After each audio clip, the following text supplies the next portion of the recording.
taray ng name niya, ang haba. Ike Minaj, the Black Butterfly. Bakit Black Butterfly ang ginamit mo? Ano mama, para siyang itim na paro-paro, kaluluwa, ganon. Di ba nakakatakot yung itim na puro-puro pag dumadapo? Parang tigok daw. Hindi naman kasi buhay pa ako eh. So kung...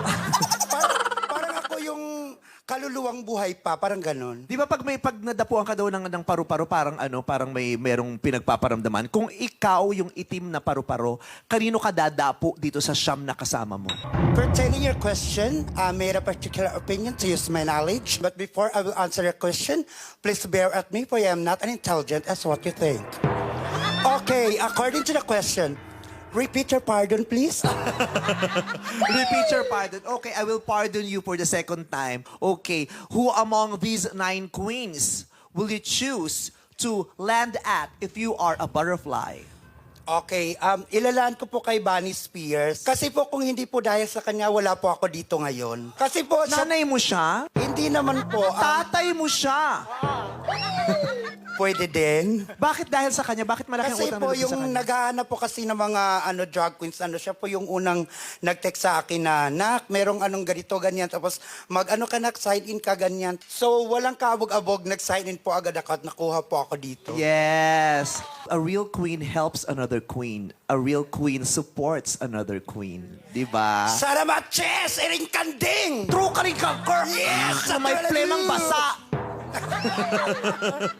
So ngayon,